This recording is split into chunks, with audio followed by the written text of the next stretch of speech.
Excellent.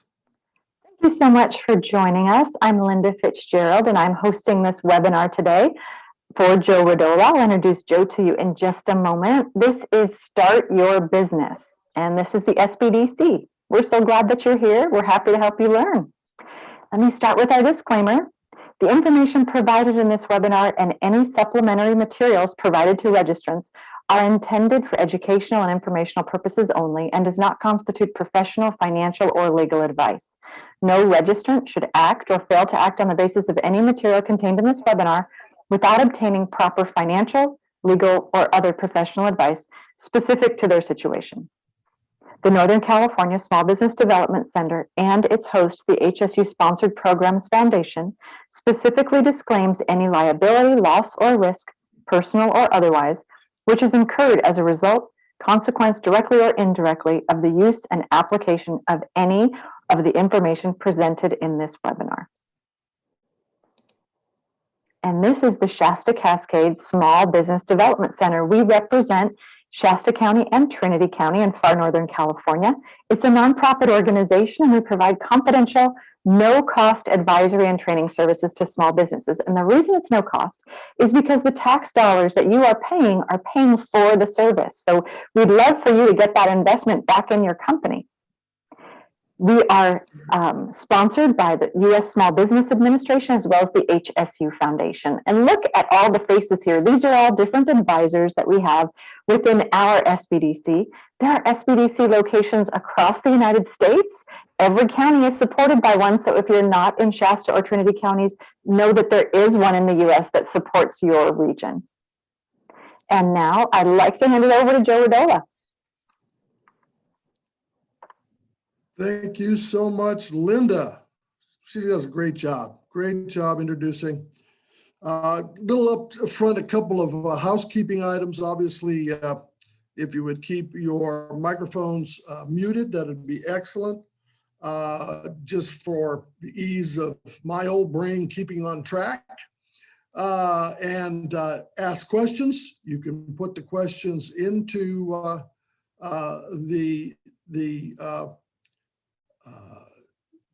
the chat there, and you can ask the questions, put them in there. We'll have some stopping points where you can ask those questions. This is kind of an all-inclusive how to start a business class. So in the next hour and a half, which is the time we have allotted for this program, including question and answers, you'll get the majority of your questions answered. Trust me, we've been doing this a long time. I've been teaching this class now for about 5 years. And so we've tweaked it a lot based on information you give us at the end in your updates. And so thank you very much for joining us this afternoon.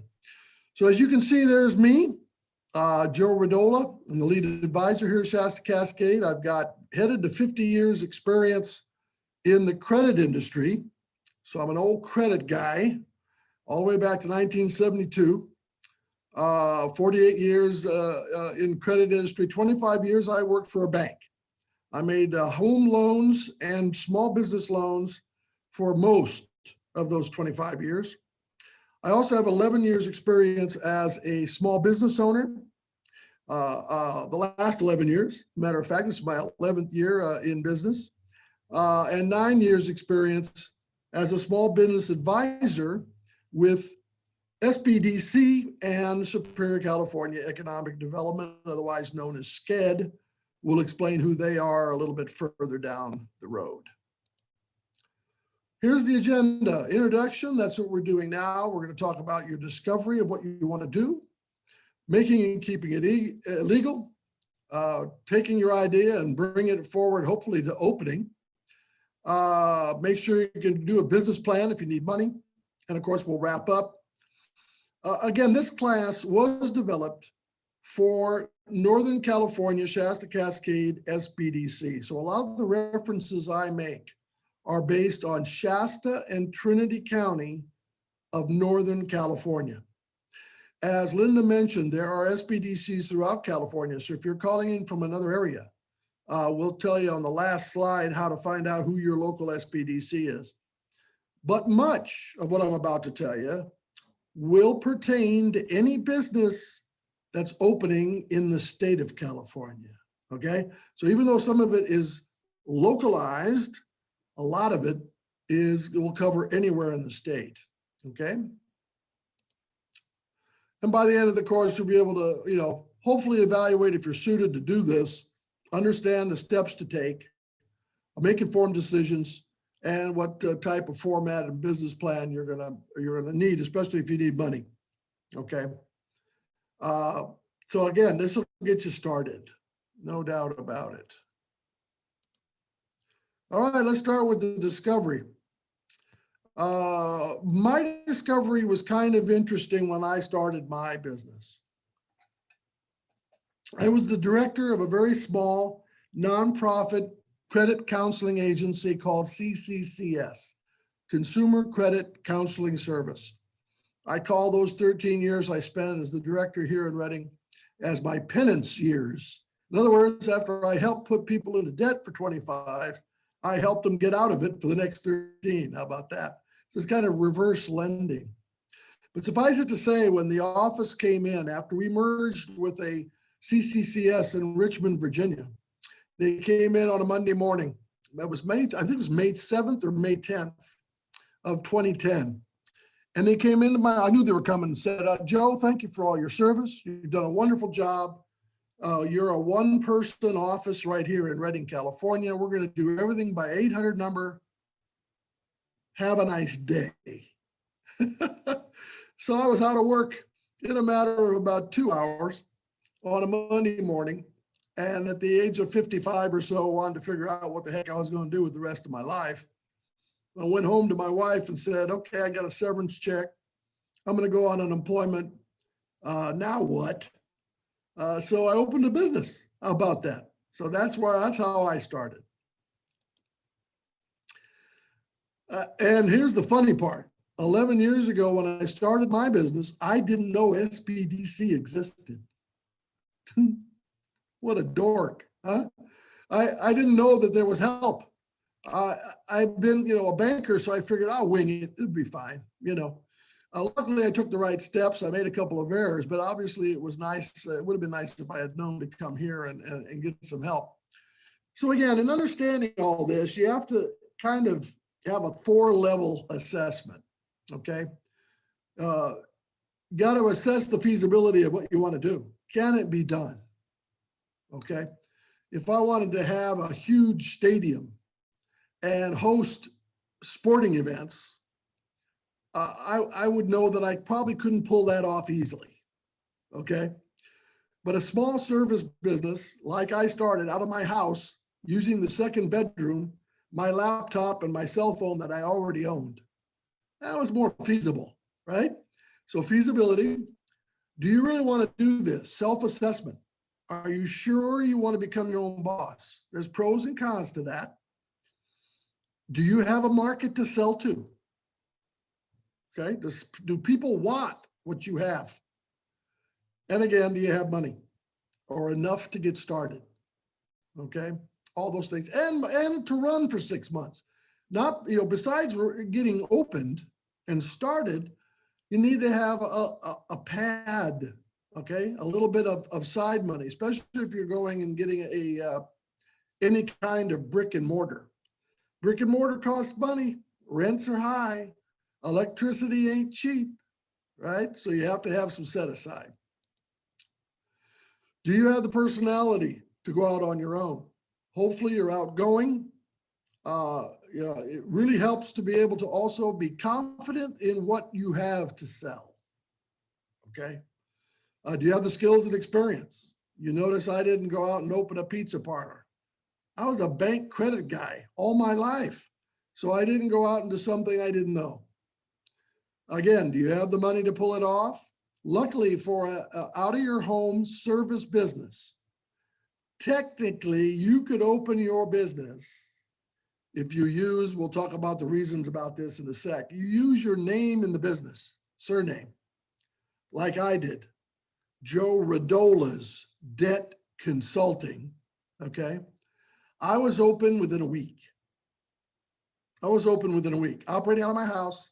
That's ordering Vistaprint business cards, finding a logo online, making the name Joe Rodola's Debt Consulting, which, saved me the fictitious name filing. And then getting the toughest thing I had to do because of a class I teach for home buyers is get $1 million liability policy. That was the hardest thing. And luckily with State Farm, it wasn't that tough. I just went to them and they set me up, gave them a phone call. Before the day was out, I had $1 million liability policy all set up. So within a week, from Monday to Monday, is all it took for me to open the business. So it can be done. It can be done. Obviously, if you need brick and mortar, it's going to take a little longer.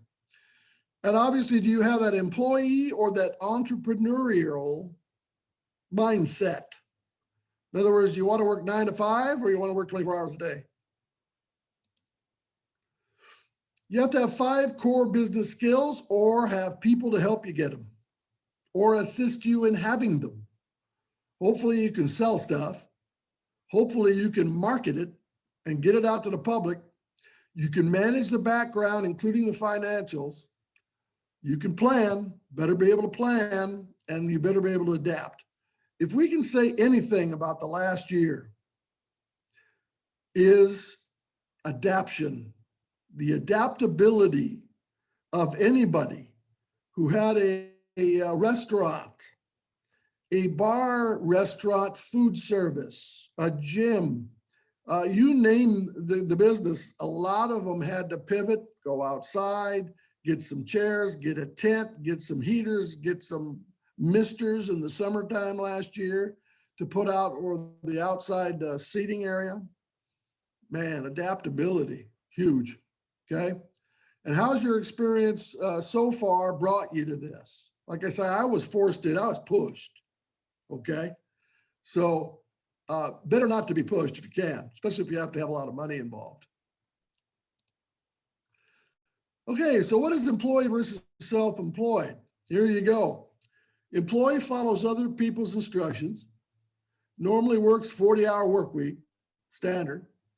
Employer sets your schedule, paid by the hour or a salary, and usually you don't invest in the company. I mean, some 401ks you kind of are considered investing in the company.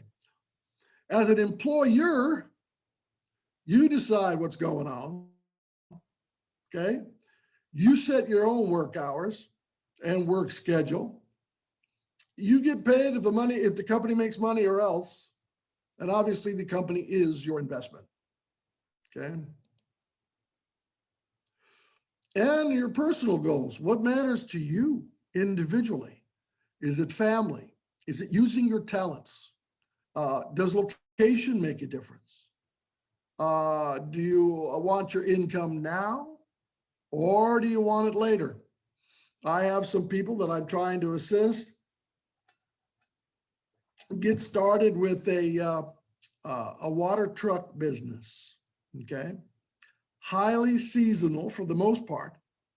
And if you're going to be dealing with state, county, federal organizations to help with like fighting fires, you'll fight the fire today and you might not get paid for 60, 90, or 120 days after you've performed the task. That's called accounts receivable. Can you survive until then? Okay. Income might be great, but if you don't get it right away, how long is it going to take you to get her done? All right, so now let's jump in. Now that you think you have your mindset correct, let's try to look at money. Since I'm a money guy, well, I'm kind of familiar with this money side. The more money you have, when you can keep out the banks and financial institutions, the easier it'll be for you to do it, to open the business, okay? So what we're talking about there is, what do you have in your savings? Do you have a piece of for a while I had an old motorcycle I never rode. I sold the motorcycle to have some cash, you know? What assets do you have that you can liquidate? Do you have an Aunt Millie, an Uncle Bob that really likes whatever it is you're trying to promote and sell? In fact, they may have been helpful in promoting you to do this. So then you say to them, great, you have some money to put into the pot. If you do use family and or specifically family and friends to help assist you in your finances, make sure you get it all in writing and both of you sign it, okay? No handshake on this deal. All that does is really raises the potential of never speaking to your family again, depending on who it is. So you got to be real careful when you do this and make sure that it is all above board and all in writing. Peer-to-peer normally doesn't happen. I'll give you the example I like to use of the pizza parlor analogy here. So you're going to open a pizza parlor in Redding. Well, I can tell you right now, you already know there's a bunch already there. And I don't think anybody in their right mind, even if they were a friend of yours, would probably give you any money to help you compete with them, right? So peer-to-peer probably won't happen. However, let's say you got a buddy or brother that has a pizza parlor in Texas. You know you're not going to be delivering a pizza to a person in Texas in 30 minutes from here, right? You're not going to be able to pull it off. So there's no competition. Well, that brother or friend may be interested not only in helping you get off the ground, but they may be invaluable in the information they can give to you about what they experienced when they started, see? So there's a lot of options on peer-to-peer that could work, especially if you have out-of-state contacts. Crowdfunding is available. Kickstarter, GoFundMe, a lot of different ones. I've had people actually attempt to start a manufacturing business using GoFundMe, okay? If you have a product to sell, you're going to manufacture a product, something specifically new that people might really enjoy, you can use Kickstarter or GoFundMe. And then what would you give a person who donates to your situation? Well, this person that I'm talking about made hats and shirts, put their logo on it, right? So you had that for the lower end investments.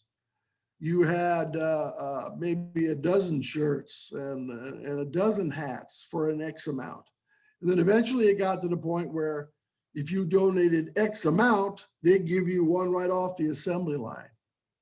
So you'd be one of the first to own their product. That can work, okay? Be a little more difficult for a service business to crowdfund, but product, neat way to be able to do it.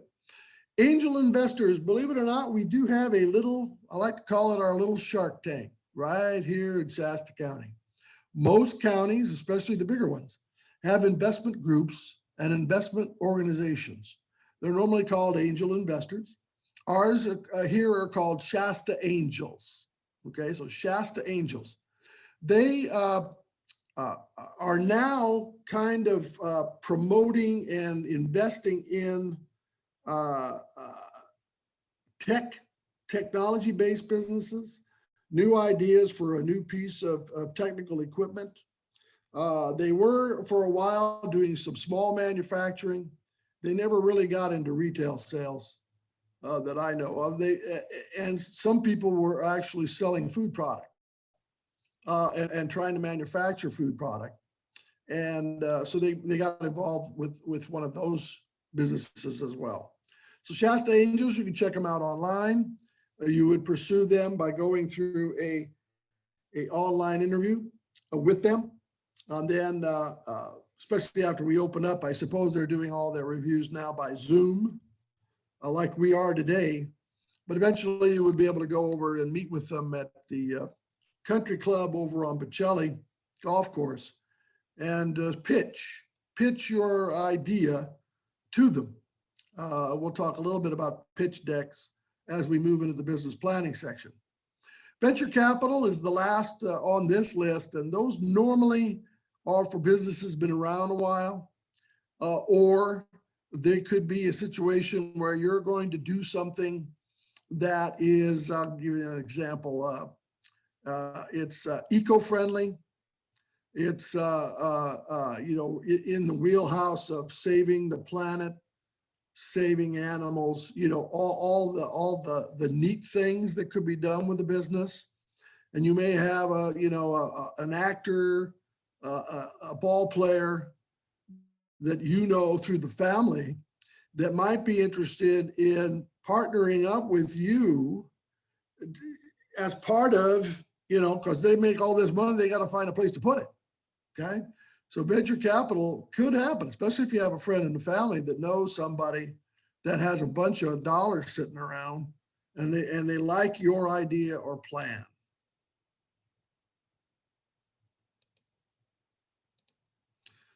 And then of course there's loans. There's some pros and cons to the lending environment right now. Okay. Obviously, with all the money that's being thrown around from Washington, the majority of that money is being put towards saving existing businesses, and rightfully so. I mean, they've experienced mass closures, long-term closures, right or wrong. It's been a real mess. If you're a restaurant or bar owner, a gym owner, hairdressers, nail salons, I mean, you name it. I mean, it's been terrible. It's absolutely terrible. So most of the money coming out of these acts, like the one last week that the new president signed, are towards existing businesses. Well, what does that do? That puts a lot of pressure on the banks, financial institutions to help assist with paycheck protection loan programs. The SBA is throwing a lot of money at the disaster loan programs, and then debt. So it makes it a little harder, okay? A little harder to get the banks and financial institutions to say yes. Conventional bank loans is what we're going to first start about, and that's basically what I've been talking about so far. And in Redding, Shasta County, you have three kinds of banks. Got the big ones, the medium-sized ones, and the little ones. All right. I worked for a big one, Bank of America. I include Bank of America, Wells Fargo, Citibank, Chase. Those are all the big banks. They have products they can sell you if you have long time experiences with them, if you borrowed money from them before. I always suggest at least you talk to them, first, your bank. And then when they can't fit the product to you, you have to then go to a bank that can fit, themselves to what you need. Okay. And that kind of goes down to the next step. You got the tri-counties, the Merchant Bank of Commerces. They're kind of in the middle of the Umpqua Bank. They're kind of the middle of the road size banks, okay? And they have a little more imagination, but again, they have restrictions, okay? They have certain restrictions. So that leaves you then with the small banks. Technically, there are really only two, okay? Two small banks in the area. Thank goodness we have them. You got Golden Valley Bank, which is a Chico head office based bank. They too have rules and regulations, but a lot less. And they care about us in the North State more than anybody else in the world, okay? And then the most local bank or financial institution is Cornerstone Community Bank. And Cornerstone Community Bank's head office is on Hartnell Avenue, right across town here.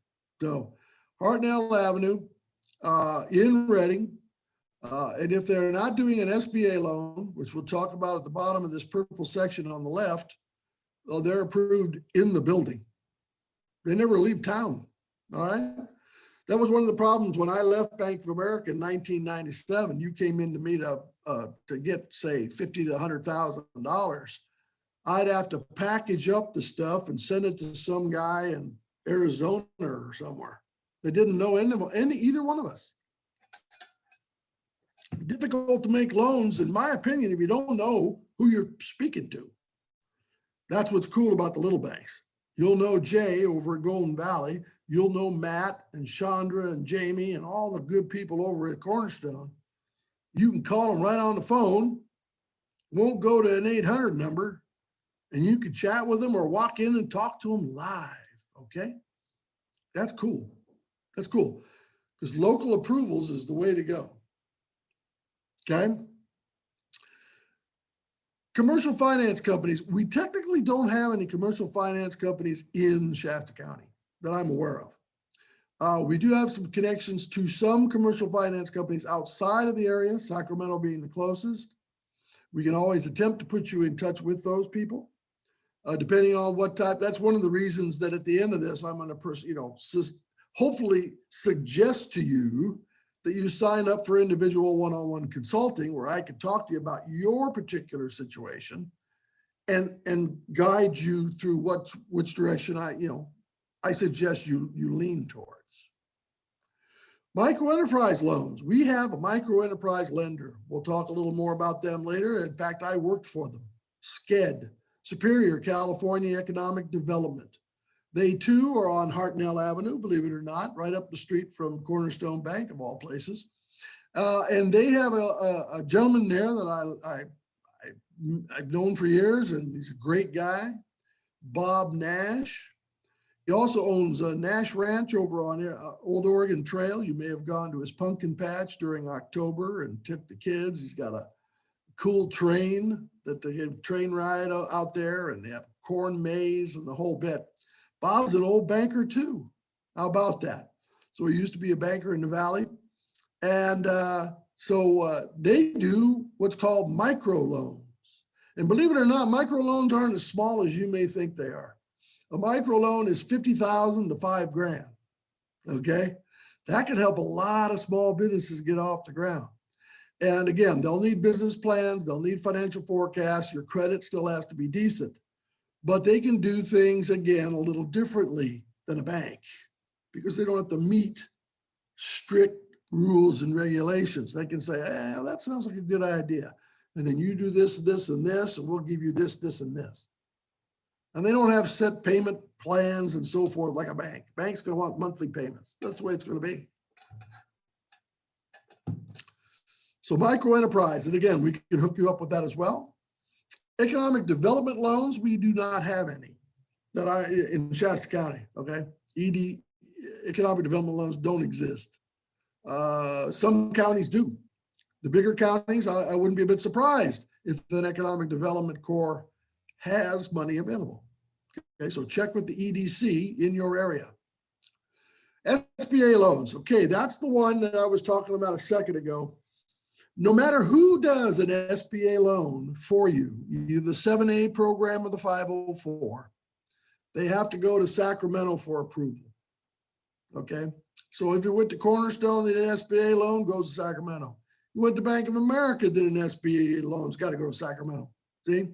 So Sacramento is the closest SBA office. The 7A loan program is a guarantee program to the bank, guarantees 75% normally. I believe during this pandemic, they have extended it up to 90% guarantee on the 7A program. And that can be used for anything from a startup, working capital, hiring employees. It can be used for all sorts of things, okay? Still have to have great credit, still have to have a great product, great business plan or idea, and doesn't hurt to have collateral. Okay, well, collateral is simple. Collateral is a home with equity in it. Okay, a piece of equipment that you own outright. Okay, even cars, automobiles, depending on how fancy they are, how much you need could be collateral. So, but real estate's still king. All right, and then there's the 504 program. The 504 SBA program is the one that allows you to buy a building. Great program. 10% normally down payment requirement from you, 40% long-term loan from SBA, fixed rate for 40% of the purchase, and 50% from the bank lender. So you see there's a 50, 40, 10. There's your 100%, right? So you get risk spread over the SBA and the bank, and you got to have a piece of the action, 10%. But it's really about the only 10% loan down they've got for buying buildings, buying real estate. So pretty cool program. And the fixed rates on the SBA portion are below 3. They're inching up, but they're still right below 3%. I can tell you that's incredibly low. For the 48 years I've been in the credit industry, it's nuts how low those rates have been for how long they've been. Basically, after the real estate bubble burst in 2009 and 2010, rates have been unreal. Okay, so we go to the right side. Educate yourself about loan process. I can help you do that. That is me. Okay, I can guide you through the application, guide you through the pieces that you need to take in, help you start the business plan, and help you do the forecasts. You also need to know where your credit stands. Okay, hugely important that you understand where you stand credit-wise. So if you don't know what your credit score is, I'd like you to do it before you come in for your first appointment. Show you how to do that in a sec, okay? And then, depending on what that score is, may have you pull a credit report. Then we can take a look, see at what's on there that's creating. You know, if you have a 620 or a 610 or a 590 credit score, there's reasons for that. All right, there are reasons, and they show up on the credit report. And we can have you pull that, come in. I can help you, give you a nice written step-by-step process how to fix stuff if it's fixable. So that's pretty nice, right? And you can start getting that thing worked on before hopefully you need to go in and get some money, okay? And of course, complete a business plan, which we'll talk about as we move forward as well. Okay, so how do you get a credit score? Several ways. I just did my credit class. I have a how to affect your credit report earlier today for another agency. So this is kind of a part of that. To get your free credit score, you can get it through a lot of credit card companies, may offer you a score check, okay? Legal Shield. Some of these organizations will offer you the potential of having a credit score, or creditkarma.com. And these are all free. So free credit score, Credit Karma, K-A-R-M-A. Oh, and by the way, you're going to be getting a copy of this deck, so you don't have to remember all this stuff, okay? Maybe if you want to write it down, that's fine, but you'll get a copy of this entire deck when we're finished. So Credit Karma, it gives you a not an exact FICO score, Fair Isaac Credit, okay? The FICO score, you'll hear about FICO. But it gives you a real good overview because there's three agencies. Equifax, Experian, TransUnion, there's three companies that nationally get reported to. So you probably have three different scores because not all of them have each of the things on it, okay? Experian's the old TRW that was set up because of credit cards. TransUnion was set up specifically originally for house loans and home loans. And Equifax, depends on how you want to pronounce it, was primarily for automobile loan companies, okay? So some will have your auto loan on it, one won't. Some of them will have certain credit cards, not all. So that's why you normally, when you get a business loan, they'll check all three of these and give you a blended score, okay, for instance, okay? Now, if we want you to pull the report, the credit list, annualcreditreport.com. That is also free.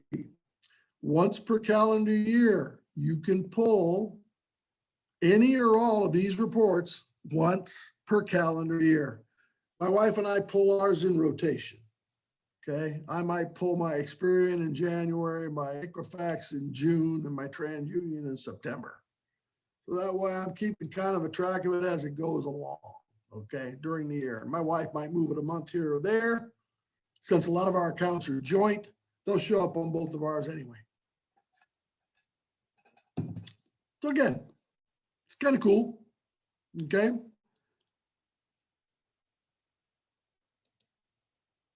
Okay, before I move on, let me go back here a sec.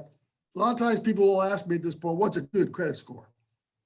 So let's go ahead and at least chat about a good credit score, okay? Joe, Yes, Linda. there's a question of how accurate are the scores in Credit Karma? How accurate? Is that the question? Yes, How how accurate are the Okay. scores in Credit Karma? Okay, good. That's a great question, by the way. So thank you.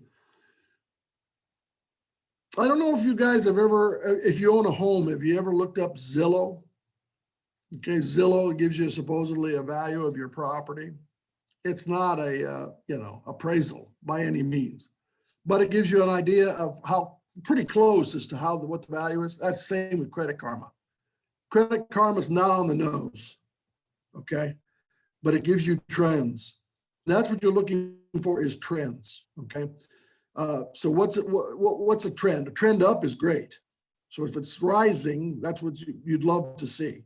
I have a quarterly review with Credit Karma. And in between times, if I go up or down 10 points or more, they send me a notification by email. They say, hey, Joe, congratulations, you went up. If you want to take a look, now's the time. If not, every quarter I get a review. Okay, so it gives you a really good ballpark congregate number of all three agencies, but it's not on the nose. Okay, not on the nose. That's okay. Okay, the goal is to have 700 plus. That's the goal. 690, 695, 685. That's all right. Okay, shoot for 7. 7 is the magic. 700. 850 is the top. Okay, 850 is the top. And I've never seen an 850, by the way. So if anybody has one, congratulations. I've never hit an 850. The closest I ever got was a little over 800. It ain't easy to hit. You have to owe very little money, have a perfect credit rating, and have it for 40 years, and don't owe much on your credit cards. That's the way to get an 800. Okay. So that, and then if you have a 620, 630, 610, yeah, I'd like to, bankers would like to see you work on it, at least have an explanation and fix whatever you can. Because normally that means you have a doctor bill you didn't pay, maybe you didn't pay a parking ticket. I mean, it could be anything. It could be anything. Maybe you missed some payments. One of the things that was covered today, due mostly to COVID, really, is the fact that try not to fall behind on your credit cards before you think you may not have, you couldn't make next month's payment because of unemployment issues. Call them and ask for some help. Every credit card and loan company in America has got an assistance group right now. Okay, it's a help group because this is a disaster of ramifications I could never have even thought would have ever happened in my life. Okay, so they have these groups within their organization to assist for this specific reason, and they won't forgive debt. All right, but they might skip a payment for a month or two. Wouldn't that be nice? Say you have a car payment of $350. My wife got laid off last May. Car payment. Credit union, local, okay? So she decides, I want to call them and find out if there's any way, because that time we were fighting unemployment. Yeah, those of you who had to do unemployment last year, fighting with the unemployment, trying to get it set up. So the income went right down to tubers. And so she called the credit union and immediately they said, how many months do you want? She didn't even have to ask the question. When she got to the credit department, that was the first words out of their mouths. How many months do you want? We'll give you 1, 2, or 3, your choice. They're not losing any money. They're still charging interest. So all they do is let you not have to pay those payments, tack it on to the end of the contract. They're happy as clams and you get cash flow. See, that's the key. See? These emergency programs help out a bunch. So always call before you're late. That's the key. Is house same way, house payment same way. A lot of the house companies, home loan companies, offered these flexible skip pays. They knew, everybody knew it was coming, you know. So anyway, something to think about. All right, so now we got credit. We've looked up which direction we're going to go for the loan. So what about your market? Okay. Where did your idea come from? Have you seen the idea used elsewhere? Who's going to buy your stuff? Give you an example. I had a great guy in town that had been making salsa in his backyard for years by the pool. Okay. And everybody said, that's the best salsa I ever had. What do you put in it? It's a secret recipe. He never told anybody. It's great. So he says, and he worked for a grocery store in town. All right. Isn't that something?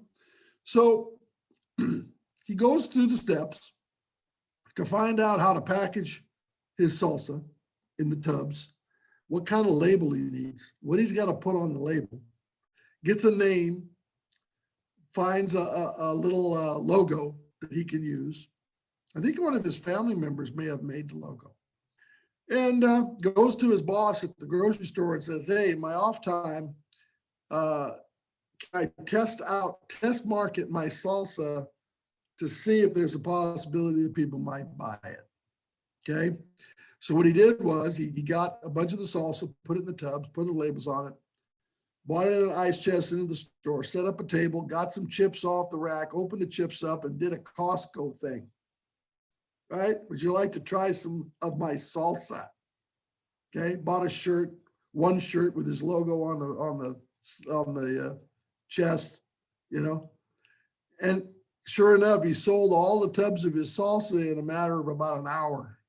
You know, he had like 30 tubs or whatever. His boss goes, what happened to the salsa? He says, gone. Can I put some in the, you know, can you find me some space in the case somewhere? Because it's refrigerated. It was all natural, no preservatives. So it doesn't last long. You got to eat it and eat it quick. All right. And he started out with one flavor, medium. So it had a little bit of jalapeno in it, but not much. I eventually convinced him to go mild because I can't eat jalapenos, but suffice it to say, at the end of his situation, the progress, he was in all the grocery stores in Northern California and 25 Winco stores in the North State. Started from his backyard, did hand dips in the aisles of a grocery store, and ended up in 25 Wincos in a matter of 5 years, 5-year stint, 5-year run, okay? So that's it. You have a market, he figured out what the market was, he tested the market out live, right? Unbelievable. That can happen. It can happen, okay? Are you better than competitors? In his case, his big sale point was no preservatives, fresh made, no preservatives. He didn't go organic. He couldn't do that because the tomatoes he bought were not organic tomatoes, okay, for the salsa. But other than that, boom, okay? Unmet needs in the marketplace and survey potential customers. Again, he did it live. Started in his backyard, friends and relatives loved it, and then ended up with selling it in the aisle at the grocery store.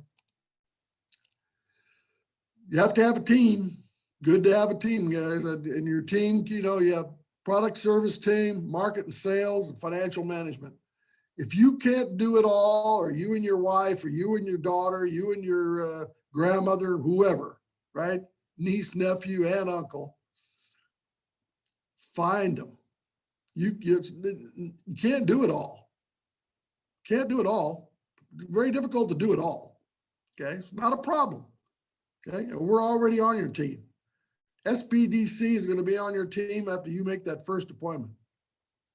Okay, you got one team member, us. Okay.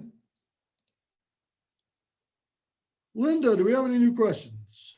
We do not have any right now, Joe, but what would be really helpful is if people would type in the chat what their business type is, and then I will mention it to Joe, and then he can bring in specific examples that will help with what sort of business you're trying to start. And we would also love it if you would let us know where you're located, because we get people all over. We have, this is a global webinar, we've realized. People from all over are learning. And when I set my business up 6 years ago, like Joe, I did not know about the SBDC. I was trying to do so many things all by myself. I truly was a solopreneur until I realized so much help was available. And Joe is the person that helped me take my thoughts that were all over the place and help me focus my energy and put my efforts into the right steps to move my business forward. So here's what I'm hearing, Joe. There's graphic design, creative design artist, and a bakery so far. Very good. So those will give you some examples to tap into as we continue. Exactly. That's a varied group of people right there. So you got food service and the arts. So that is pretty cool. All right, let's talk about legal structure real quick, because you need to know what type of business to set up, right? I'm a sole proprietor. It's the easiest way to set up. Okay, it's the one on top here. So sole proprietor, one owner, inexpensive, as I mentioned, to set up. Not a lot of paperwork involved. We do have a really good class. By the way, you'll get the hook for our YouTube channel when we're done. Our YouTube channel has, it's headed towards 100, I would imagine, different videos, webinars, and 1 minute quick informational business snippets on our YouTube channel. I'm also going to ask you to subscribe, if you would, to our YouTube channel so we can gain access to a few more benefits on YouTube after we get our 100th subscriber. But suffice it to say, you'll get a ton of information on that YouTube channel. But we do have a class on there about sole proprietor tracking of expenses and income and how it flows to your taxes. That's a cool 1 hour webinar. We started last year, and we're going to have another one coming up, I'm sure. So sole proprietor, easiest to start, not a lot of paperwork. The only drawback to this is it's a little more difficult if you add employees to a sole proprietorship, a little tougher. And you're liable, it's unlimited liability to the owner, okay? That's why I had the $1 million liability policy, by the way. Because I figure I'm not touching anybody. I am not going to anybody's house. People are coming to me to get information, okay? And I do it at off sites, other business sites, okay? I have a subscription with Drop-In, the little office space, rentable space over across the north end of town, up by Shasta Lake, Lake Boulevard to be exact. I also use the EDC office off of Auditorium Drive by KER-CRTV, and the beautiful bridge there in the convention center. So I have low liability risk. Okay, it's really one of the lowest. That's why for my million, I got $1 million liability policy and $1 million umbrella personally. So million, and it's $60 a month. Okay, if you're doing more risky things, the higher the risk, the higher the liability insurance will be. If you're a lawn mow guy or person, if you're trimming trees, if you're climbing ladders and doing gutter work, gutter cleaning, window washing, all those things, higher liability. You might, ladder might fall, kill the dog of the, you might fall off the ladder and run, go through a window, who knows? The higher the insurance costs, okay? So proprietor may not fit that. LLC or corporation gives you a little more protection. Okay, that's what you see over here is that and they're a little more costly to form. Partnerships, more than one person, so 2 people or more partnership. You have an agreement there. still have unlimited liability because all the income funnels personally to the partners. An LLC, limited liability company, I like to call that the mini corporation. A little more costly to form, could cost up to $300, $350. Legal Zoom can do it for you. Attorneys can do it for you. I haven't had too many people have much success trying it on their own. It's a little technical in the state of California. It limits liability and it's easier to hire employees with an LLC. It separates you from your business, okay? Personally, business. And obviously the corporation is the most separation you can get. The corporation normally survives your passing, continues to work or be alive, and you can leave the corporation to someone else, right? Maybe a child, maybe friend, relative, whatever. So corporation can be left to someone. Obviously, it has limited liability, and it's the most expensive to form. It can cost anywhere between $1,500 to $3,000. Normally need an attorney or someone that really knows the T crossing and I's dotted. Yeah, so there you go.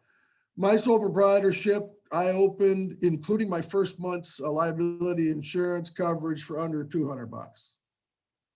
That includes business license, the Vistaprint business cards, some new ink for my printer, and my first month's liability insurance payment. So you can start a business for $100 to $200 or 10 grand. It just depends on what you're doing. That's all. The licensing, again, you have federal, California, county, and city. Depending on where you're located, if you're selling retail products, you will have to have a retail sales license, seller's permit. That's on another page here coming. And don't forget that you do need to pay taxes on any of the profit you make, especially if you're a sole proprietor or a partner. Any money you make, you will have to pay taxes on that profit, net profit, okay? And normally if you make a lot of net profit, I'm talking net profit, say above $1,000, more than $1,000 net profit, you're gonna probably pay taxes on it. You probably should pay quarterly. Check with the tax consultant, which we happen to have a wonderful QuickBooks person on our group, Rebecca. She was one of the ones pictured on that first page there of the pictured consultants. Linda has done some of her classes also and helped out with her. She is phenomenal. And she has everything from a starter QuickBooks class to a 3-day real intensive webinar series to set up your books. Pretty sweet. And all free. Isn't that great? Excuse me. Talked a lot today. Okay, employer ID. As a sole proprietor, like me, my employer identification number, really, since I have no employees, is my social security number.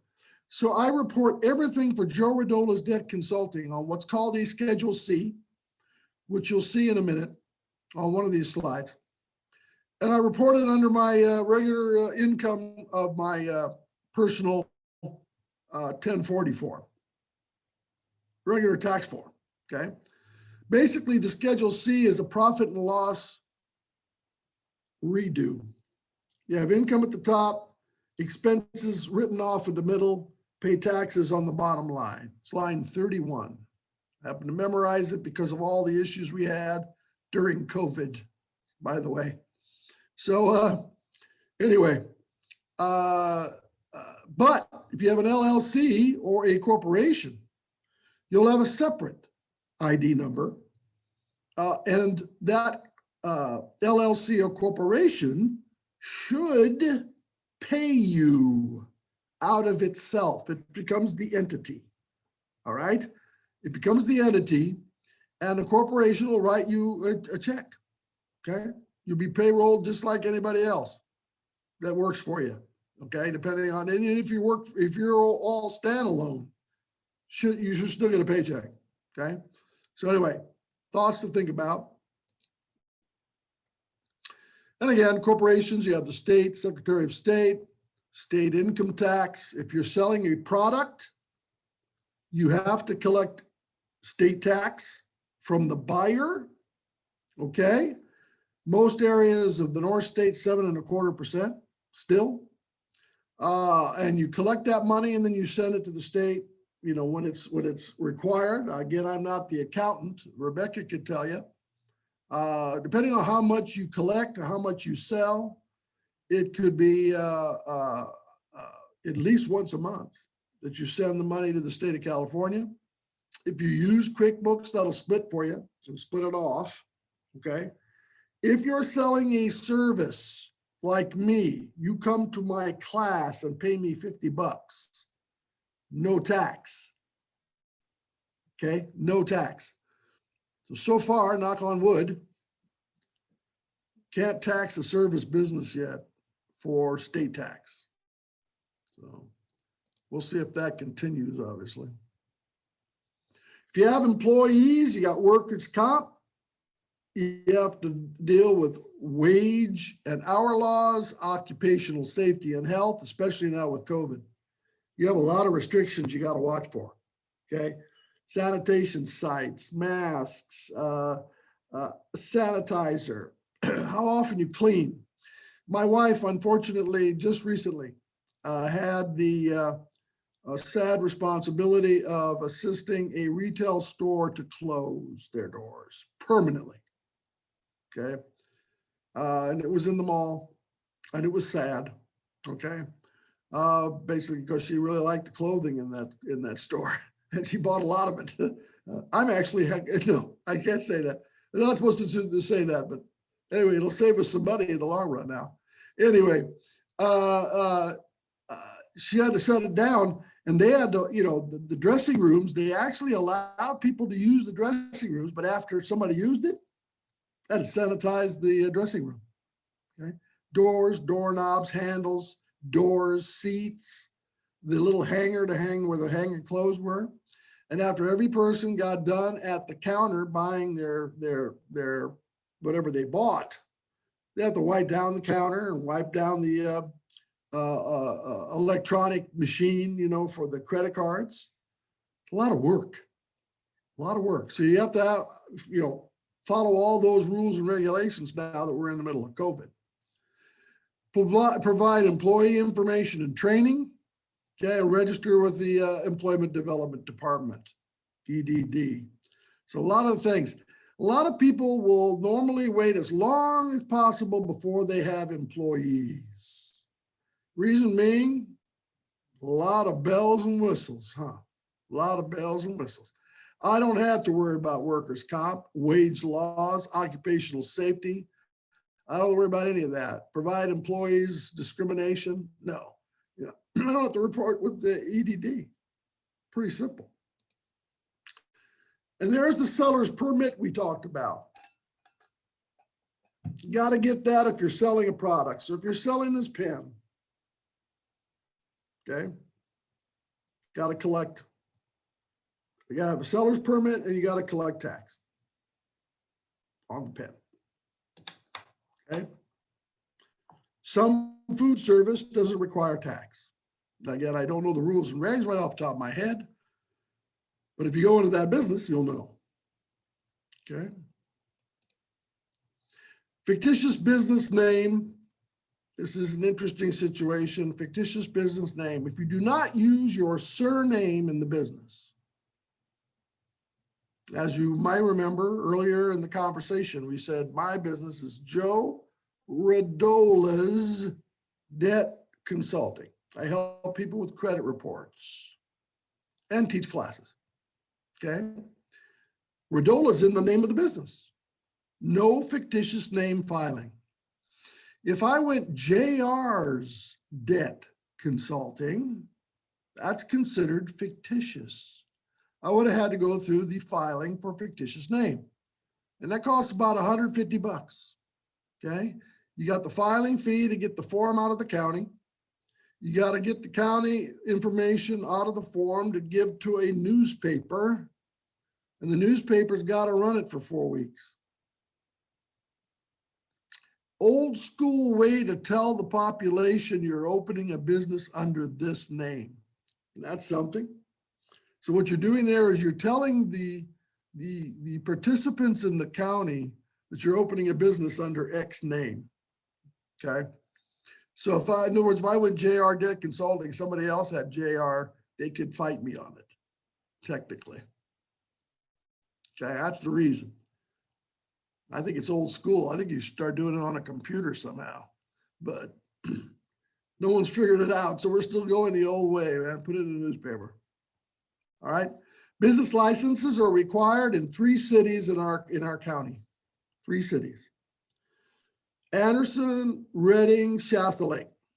So it's wherever your head office or home office is located as to where you need the business license.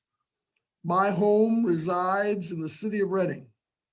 So the bedroom I use as my office is in the city of Redding. So my business license is in city of Redding. I can operate business anywhere. Technically, I could help people with credit reports from New York if they wanted me to, okay? Because I got my business license at head office in Redding, California. If you're in Palo Cedro, Lakehead, Cottonwood, Bella Vista, up on the ridge in Bernie, business license really technically is not required. You may have to have some county required documents for a food service. Okay, you may be audited by the health department. That's not a business license. Okay, if a person's doing business in Redding, though, quite often, and the majority of their buyers will be in Redding, often will suggest they get the license anyway. It's $50 a year, $51 a year, something like that. Not very expensive. And that way you got the license, it's official. And, you know, a lot of people that have been getting all these grants and loans from the federal government during the pandemic sure was helpful if they had a business license to prove they had a business, okay? So again, for that kind of price, you're doing a lot of business in one of those cities, you may want to consider getting the license anyway. And again, land use zoning, of course, if you have like, you know, depending on what you're going to be building or using the building for, and public safety, especially for food and beverage, tons of rules there. You can actually sell some foods that you make out of your home, but a lot of restrictions. It's called the cottage food rule. And the county website under the Health and Human Services department at the county has a ton of information on food service, food trucks, home, cottage food, manufacturing and sales, all there. Cal Gold, wonderful site. David turned me on to this place. Cal Gold. You go there, you put in the city or the county in the top search box, type of business by type in the second box, it hits search, and it'll give you a list of all the potential things you need to get or consider in the area of licensing and certification. Pretty cool, okay? It's probably a good idea to do that before our first meeting as well, okay? So check your credit, go on to Cal Gold, get the list, okay? All right, question break. I do not see any right now, but just to let people know, there is so much value in the relationships from the SBDC that really don't feel that you're alone. It's amazing the support that you can get. Yes, thank you very much. It really is, and we love helping people. I mean, that's the whole idea. Need to be able to come to work every day and know that something during that day is going to assist someone either save their business, expand their business, or start their business. And that's a cool deal. Especially like Linda and I, who started our businesses, several years ago. We know what you're going through. We've been there. We've done that. And in my case, I made loans for businesses for years. So we know what you're going through. We really do. From idea to reality, again, we talked about testing the idea. So do they want whatever you got? That's always helpful to know. This will help build your business plan, by the way.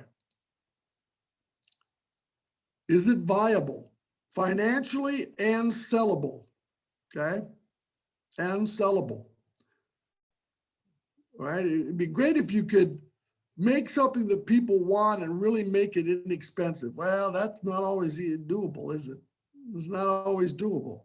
So you got to find out, okay, if I have to charge more for whatever it is I offer, are people going to think it's worth it? That's a good example. And can you deliver? There's a biggie.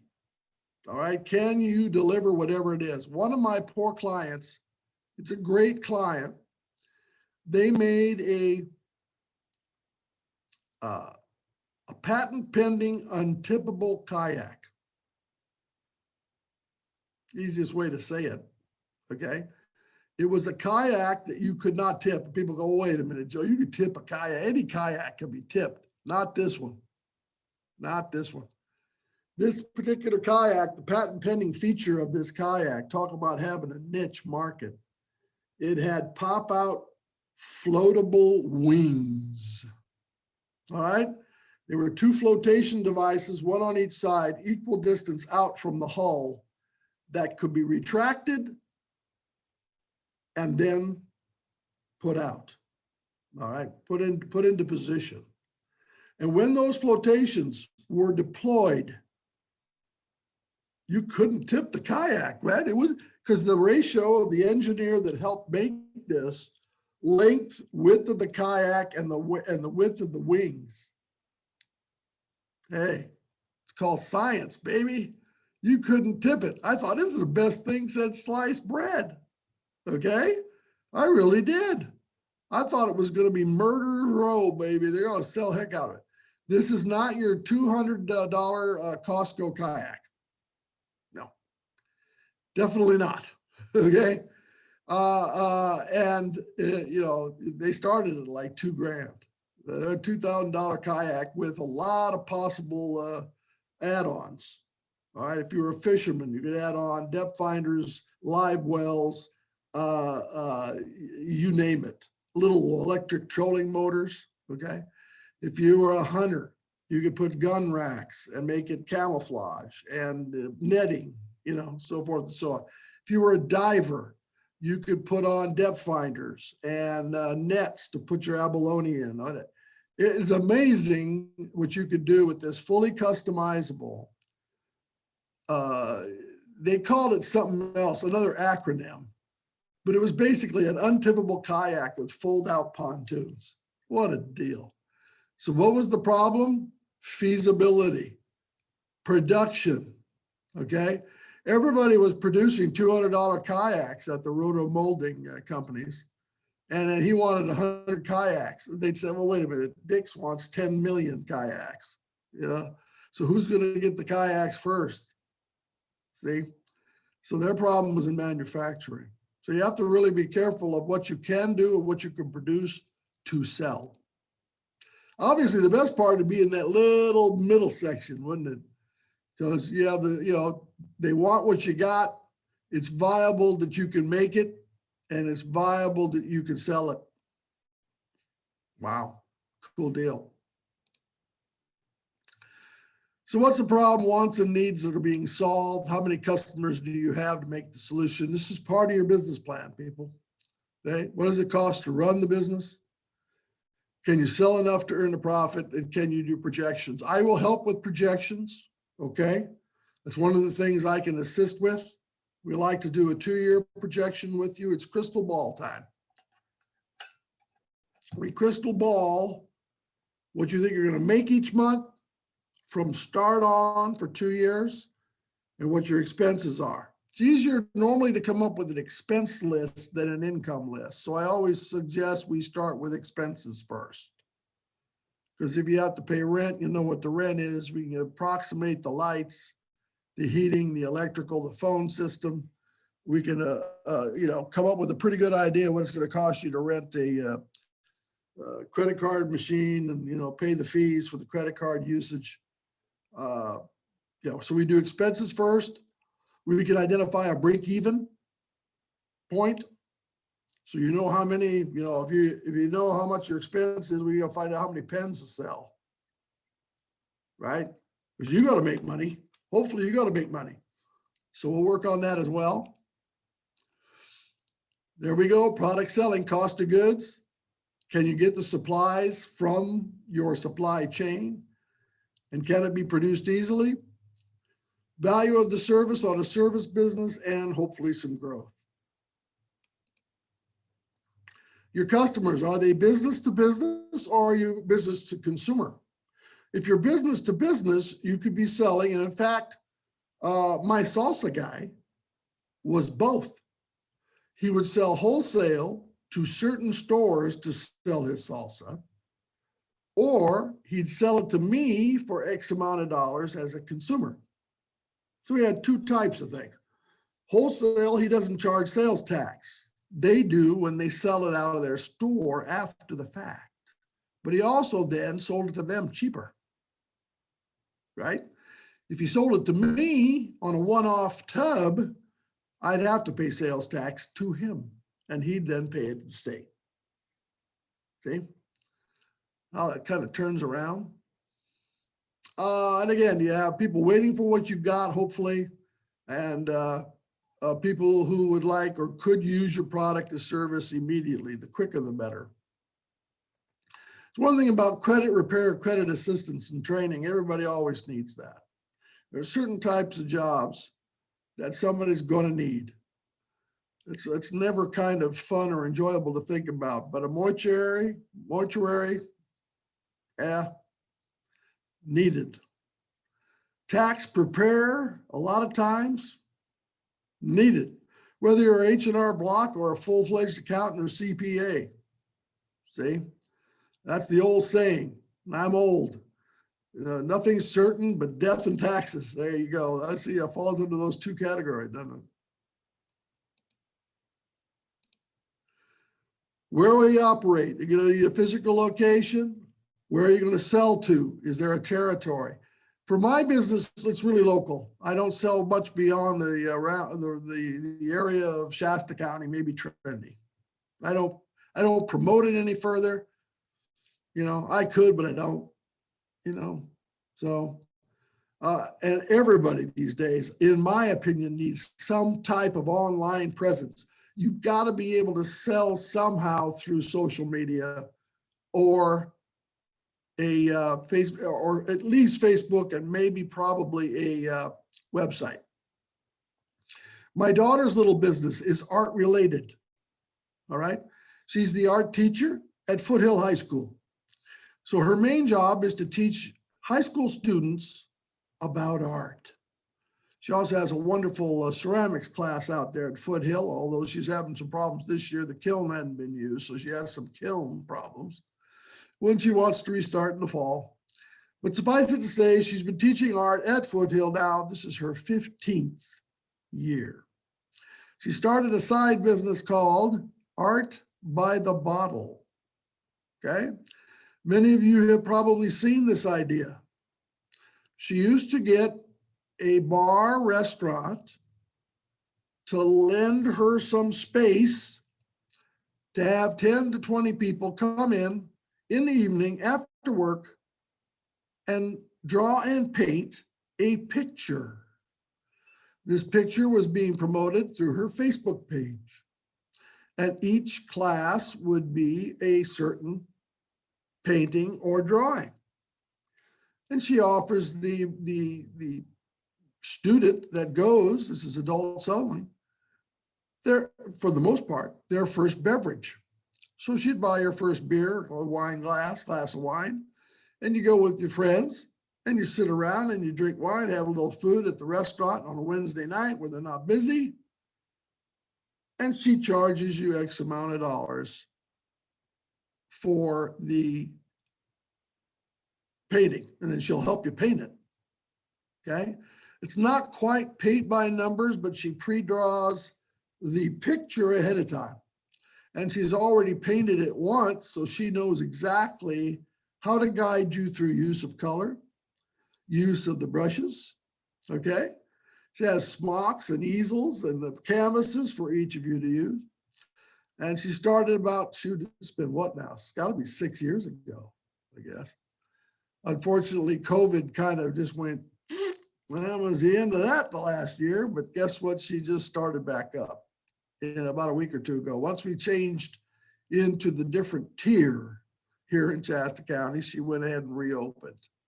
Okay. She operates her entire business off Facebook only. She has, I think, 1,500 followers in the area. Okay. All of them avid, wanting to get together painters. She has repeat business like nuts. Just to put it that way. A very likable young lady, I guarantee. But so she had a website for a while, didn't do a thing. Canceled it. Does it all through Facebook. Facebook and PayPal. Okay. So you prepay for the class, pick the class you want. Here's the date. Here's the venue. You want to come paint the picture, you pay the $35 ahead of time through PayPal, goes into her account, goes into what day is going to have the class. She knows exactly how many people are signed up, when to shut the class down. Cancellation policies within 24 hours. Otherwise, you lose the money. Don't show up. That's the way she goes. Got to have the business run, right? Because she's got insurance. She's got overhead. She's got to buy the easel. She's got to buy the canvas. So there's an ongoing expense, but this is a side gig for her to, pay off student loans, so forth and so on, that she's accumulated over the years when she was in college. What a kid. She's something else. But you got to have a presence, and hers is Facebook. How are we doing, Linda? We're doing great, Joe. I do have a question for you. Okay. Do you need to make a certain amount of money before you need a business license? Yeah, there is kind of a magic number. I think it's still around $500. It might be a little higher than that. I mean, I'll give you an example of my little daughter's deal. She made like $500 for a couple of months at the beginning of her first year. Okay. Gross. And her net was probably like 100, 150. Somewhere in there, because her expenses are really high to begin with. She eventually got to the point where her expenses are about 50% of cost. Okay. So at $30 a month, $30 per head last year before the pandemic, she'd clear about 15 after everything's said and done. So the first couple of months, she only made $500. I said, that's a hobby. Okay. That's a hobby. But then she went along during the year, right? Christmas time came, she's out of school and did 10 classes or 12 classes in the month of December. Because not only is it a good time of year, but you got stuff you can make, Christmas trees and snowmen and, all these pretty little things you could make. And the people went nuts. She goes, Dad, I made $4,000 this month. I said, whoops. So she went from hobby, $500 a month, net 200, to $5,000 a month that December. I said, it's time for you to get the license. See? So it really hinges on the dollar amount made and your net. Okay. If you have questions about that specifically, please sign up for services. We can talk about it. A lot of people will start these side gigs as hobby, little small amounts and then build. Just like she did. It only took her a year to build, but she built it in that year and became a business in the beginning of year number 2. Okay. She was in Shasta Lake City. So she went to Shasta Lake, got the license. Boom, shakalaka. See, it becomes a lot easier to track and run expenses at that point. All right, business, is that, do you have any more, Linda? That's all we have right now, but people are welcome to put more questions in the chat. Cool. Businesses fail. I hate to bring this up, but at least I don't bring it up like I used to at the beginning of the class. This is the reasons that businesses fail, and about 7 out of 10 businesses still fail the first 2 years. This is the majority of reasons why. This is non-COVID now. Okay. Obviously, right now during COVID, you got to watch what kind of business you're going to open. I got one person that's desperately wanting to open a restaurant, and it's the toughest business to open right now. Toughest. Okay. Why? Limited number of people. Amount of cost spent to clean the place up. Sanitation. It goes on and on. See? So business plan, cash infusion, commitment. Employees can ruin you, unfortunately. Don't know how to market. Your customers could kill you. They have bad Yelp reviews. Can't budget. Can't say no. One thing about it being a business owner, you got to be able to say no too. Okay. And obviously it's not in your comfort zone. Again, I stuck with what I knew when I opened my business. I knew credit. So I didn't open a pizza parlor. So I didn't, I stuck with what I knew. One-page business plan is a great way to start.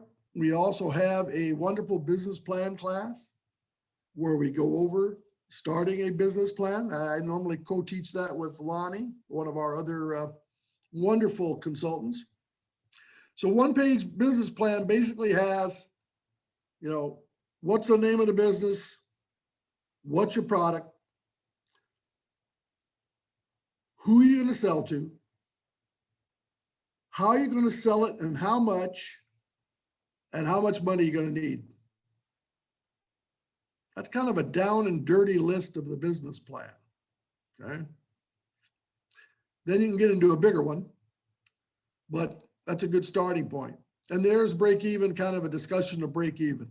We talked about it earlier. It's basically how much of these, say you're selling this pen, how many of these do you have to sell with all the expenses attached to selling this, including phone lines, insurance, tax, it goes on, rent, lights, okay, to break even, okay? Hopefully you want to be in the blue section, that's profit, okay, that's profit. And we'll guide you do that when we do the forecast, we'll tell you. We'll be able to figure that out together, you and I, no doubt. And here is the wonderful Schedule C. This is done again specifically to guide people to understand on a sole proprietorship where the money posts come year end. And by the way, for those of you who didn't hear the news, it came out yesterday, I believe, day before.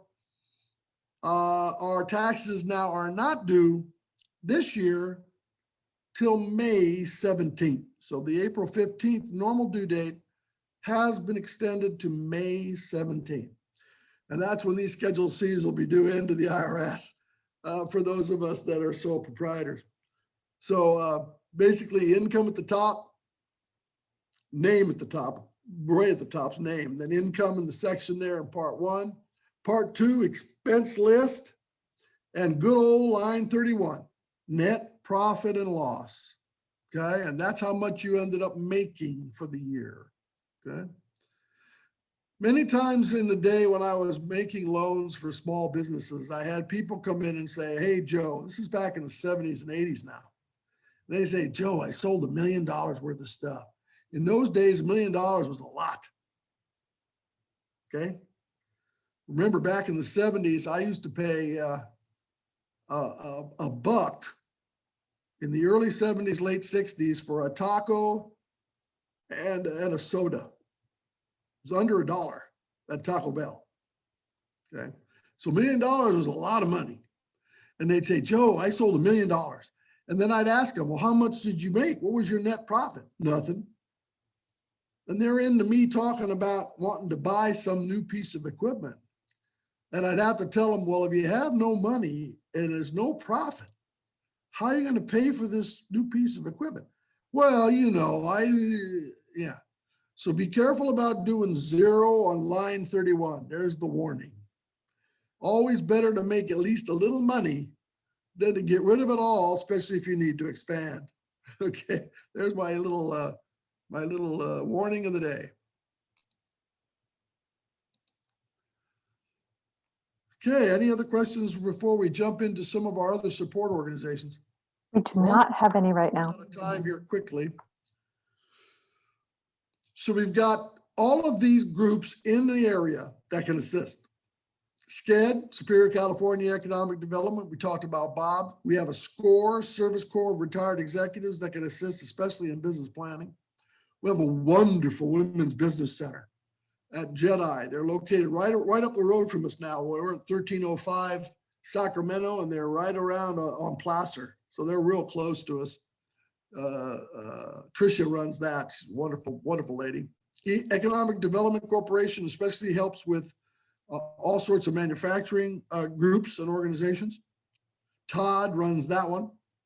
PTAC, we're going to cover that on the next page. We have a Smart Center. If you want to hire people, go to the Smart Center and ask. They got some neat programs. And never discount the Chamber of Commerce, people. Redding Chamber, Anderson and Shasta Lake, super groups, okay? And if you're selling products specifically, I'll tell you what, get involved with the Chamber. We have meetings still every week in fact, Thursday morning. We have one this morning by Zoom at 8 o'clock this morning. 30 or 40, between 30 and 40 of us get together and chat about what we're doing. Keep in touch. We used to do it in person. It was a lot more fun. But suffice it to say, we're still Zooming. Helps to sell more stuff. So here's PTAC, Procurement Technical Assistance. Sorry, the writing's so small. These guys help a lot. They're kind of a brother company to ours on the coast. There's their phone number. They help especially with veteran and disabled veteran certification. They also do a whole bunch of other stuff having to do with working with and contracting with the government agencies. Whether it's city, state, federal, they can assist you in getting DUNS numbers, SAM registration, all these wonderful acronyms, and becoming a certified either small business, veteran-owned, or disabled veteran business. And that helps you when you're contracting, especially with the government, okay? We'll talk more about PTAC when you come in. So that's what we did, people. Talked about discovery, making it legal, idea to reality, turning the idea into a business plan. So guess what the next step is? Aha. Now's the time to go into our website that I'm about to show you, sign up for free service, and come in to see one of us. Okay? So get your business plan started, of course. Figure out where your money is that you have. You know, check your credit, then come in. Yes, Linda. On the credit topic, someone's asking, what's a good way to build credit in the business name, not my personal credit? There really is not an easy way to do that unless you incorporate. Unless you incorporate. And unfortunately, starting out, if you're starting out, they'll always use personal credit first. You can't start out with a business credit from the get-go. They're always going to count on you. And in many corporate loans that are offered, you're going to have to personal guarantee them anyway. It's just the way things are. What that means is they check your credit too. So, you know, it's not that easy to put stuff in the business name unless it's a corporation. Then the corporation can borrow. And normally that requires you be in business at least a minimum of 2 years with profits in that corporation. Okay. And here's some of our neat stuff. We have a Facebook page, talk about coming into the new age. We've got, there's Eventbrite. A lot of you may have signed up there. We actually have a Twitter page as well. I don't tweet, but the company does. We're in LinkedIn. We have the YouTube channel. That was one I was telling and asking you about. Check out all the other classes we have. You'll see my bald head in there several times, and Linda as well, helping us. and a lot of topics, from QuickBooks to marketing to Facebook, you name it, it's there. Okay. And there's our website, sbdcsc.org. That's where you finish signing up for our services and make the appointments with Emily to come in and see one of us. And I did fix that one. Yay! There's our new address, people, 1305 Sacramento Street, Redding, California. We again serve Shasta and Trinity counties. There are SBDC offices throughout the United States that serve all the others. Siskiyou has an office in Wairika, for instance. Mount Shasta has a group called Jedi. They help there, and they run the Women's Business Center here. Emily, there's her email address. That's the young lady, our admin, that takes care of setting appointments. There's, again, our website, www.sbdcsc.org. And there's how to hunt down your local SBDC office if you're not from here. Okay, how do you find your next local one? There you go. Okay. And Joe, there's another question. Before I get to that question, though, I want to let people know I did put a link to our survey in the chat. It is so important for us to get feedback on these webinars because that is how we create new webinars, when you give us ideas, and that's how we make one webinar to the next get better every time. So there is a link there. You can click on that link right now. It'll open a separate window, and then you can go to it after we're done with our presentation. And the other question, Joe, is it relates to credit. Let me go back and scroll just a little bit here. It's from the same person that asked about how to build business credit, asked, if I have to use personal credit, will it show as a hard pull?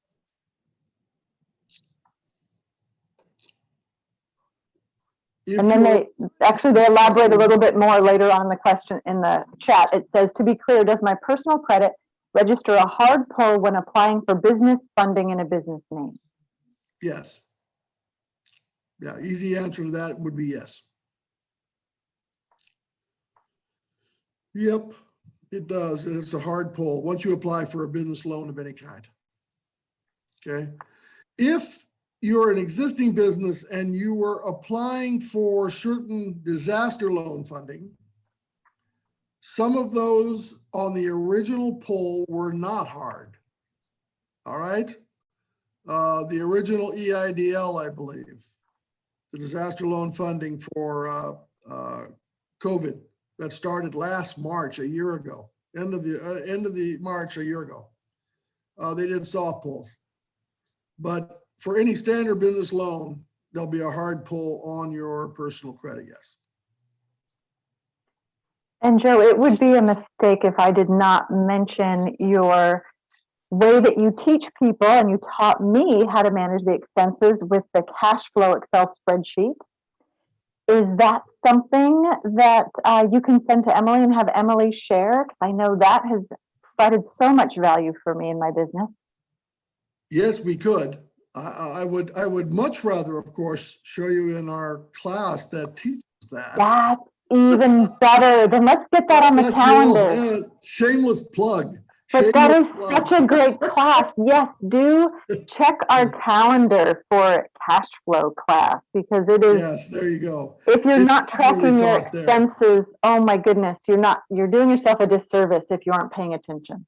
Lindo did a wonderful job the last time we taught this class and fixed my Excel spreadsheet for me. She was great. It was so cool. Oh, thanks, Joe.